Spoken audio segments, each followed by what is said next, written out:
Guys, क्या आप जानते हैं कि आज जो हम उत्तर प्रदेश कहते हैं ये नाम सिर्फ 75 साल पुराना है। हाँ, बिल्कुल सच। और इसके पीछे की स्टोरी इतनी इंटरेस्टिंग है कि आप शॉक हो जाओगे। हमारे इस यूपी के बहुत सारे नाम बदले हैं और हर एक की अपनी एक यूनिक स्टोरी है। तो चलिए आज मैं आपको टाइम मशीन में बिठाकर ले चलता हूँ एक एपिक जर्नी पर।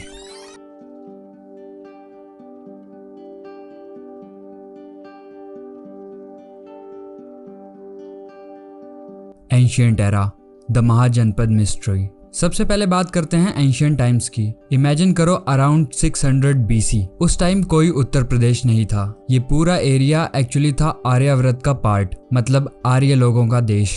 लेकिन सुनिए, ये एरिया डिवाइड था मल्टीपल किंगडम्स में, जिन्हें कहते थे महाजनपद। और भाई हर एक का अपना अलग स्वैग था। कौशल, अयोध्या सेंटर्ड लॉर्ड राम का बर्थ प्लेस, ये बेसिकली आज का अवध रीजन था। Kashi, Varanasi, the eternal city, जहां लॉर्ड शिव की वाइब थी, इसे शिव का बसाया महानगर भी कहते थे। वत्स, कौशाम्बी और प्रयागराज एरिया, बेसिकली आज का इलाहाबाद बेल्ट। पंचाल, अपर दोआब से कन्नौज तक, ये था लिटरली महाभारत का हार्टलैंड। शूरसेना, मथुरा ब्रज, कृष्ण की लीला लैंड। तो बेसिकली गाइज एक यूनिफाइड नेम नहीं था, डिफरेंट किंगडम्स थे, डिफरेंट वाइब्स थी और सबकी different stories. Medieval madness, Delhi सल्तनत टू मुगल्स। अब फास्ट फॉरवर्ड करते हैं दिल्ली सल्तनत और मुगल एरा तक। अब सीन चेंज हो गया था कम्प्लीटली। मुगल्स ने एडमिनिस्ट्रेटिव सिस्टम इंट्रोड्यूस किया, सूबा सिस्टम, और हमारे एरिया को डिवाइड किया गया 3 मेन सूबा में। आगरा सूबा, ताजमहल वाला एरिया, ओबियसली द क्राउन जेवल। इलाहाबाद सूबा, ओरिजिनली इलाहाबाद कहते थे इसे, ये अकबर का फेवरेट स्पॉट था। अकबर का फेमस किला भी यहाँ पर मौजूद है। फिर उसके बाद अवध या औध, ये लखनऊ सेंटर्ड एरिया था। ये नाम सबसे ज्यादा पॉपुलर हुआ और फन फैक्ट ये है कि अंग्रेजों से अवध बोला नहीं जाता था तो वो उसे औध कहने लगे थे। और भाई ये अवध नाम इतना पॉपुलर हुआ कि इवन ब्रिटिश टाइम तक इसे लोग अवध कहते रहे। नवाब्स का जमाना था, बिरयानी का जमाना, प्योर कल्चरल हब था। ब्रिटिश बवाल, द नेम गेम बिगिंस। अब आता है रियल कंफ्यूजन। ब्रिटिश आए और बोले हमें तो ऑर्गेनाइज्ड सिस्टम चाहिए, और फिर शुरू हुआ नेमिंग की चेस। पहला राउंड 1800 की स्टार्टिंग में हुआ, कैडेड एंड कनकेयर्ड प्रोविंसेस। इसका मतलब क्लियरली था जो हमने छीन लिया और जो हमें मिल गया। ये उनका सैवेज नेमिंग सेंस था। फिर राउंड 2 1834 से 36 तक, इसका नाम रखा गया Agra presidency. Short lived experiment था ये, सिर्फ 2 साल चला। फिर 1836 के बाद राउंड 3 नॉर्थ वेस्टर्न प्रोविंसेस रखा गया। अब थोड़ा सिविलाइज्ड नेम दिया गया और आगरा अभी भी इसका सेंटर था। फिर राउंड 4 स्टार्ट हुआ 1877 के बाद, तब इसका नाम रखा गया north western provinces and Awadh. Britishers ने फाइनली रियलाइज किया कि अवध को इग्नोर नहीं कर सकते, सो उन्होंने अपनी प्रेसिडेंसी में अवध को मिला लिया और इसका नाम रखा north western provinces and Awadh. इसके बाद आता है राउंड 5 साल 1902, इसका नाम रखा गया United province of Agra and Awadh.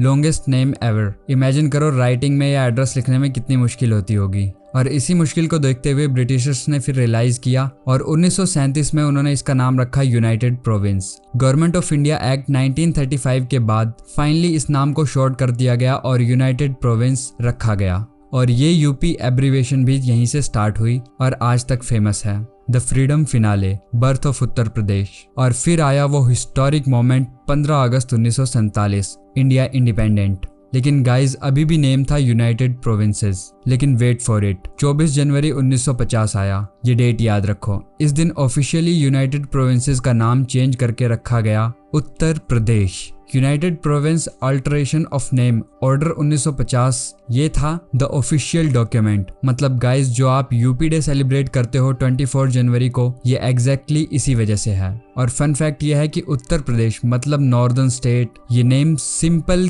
Clean और डायरेक्टली ज्योग्राफिकल है। बट वेट, स्टोरी अभी खत्म नहीं हुई।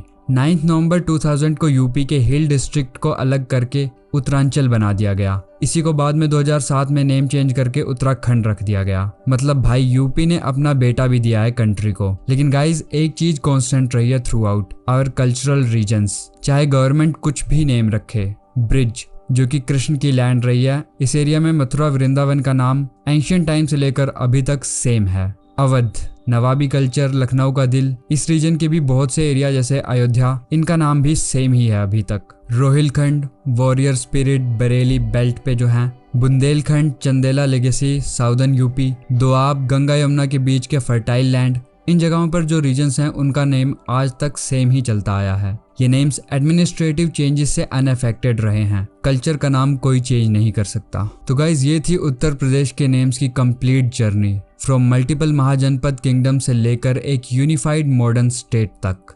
इस वीडियो का सारांश देखें तो इसे हम 5 पॉइंट्स में डिवाइड कर सकते हैं। पहला, एंशिएंट टाइम्स में यूनिफाइड नेम नहीं था। दूसरा, मेडिवल एरा में सूबा सिस्टम आए। तीसरा, ब्रिटिश एरा में 6 डिफरेंट ऑफिशियल नेम रखे गए। चौथा, 1950 में फाइनली उत्तर प्रदेश हुआ। और पांचवा, कल्चरल रीजन्स का नेम कभी नहीं बदला। अगर ये वीडियो पसंद आया दोस्तों तो लाइक करना, सब्सक्राइब करना और कमेंट्स में बताना कि आप यूपी के कौन से रीजन से बिलोंग करते हैं। और हाँ, अगर आपके पास कोई इंटरेस्टिंग हिस्टोरिक फैक्ट है तो उसे शेयर करना मत भूलना।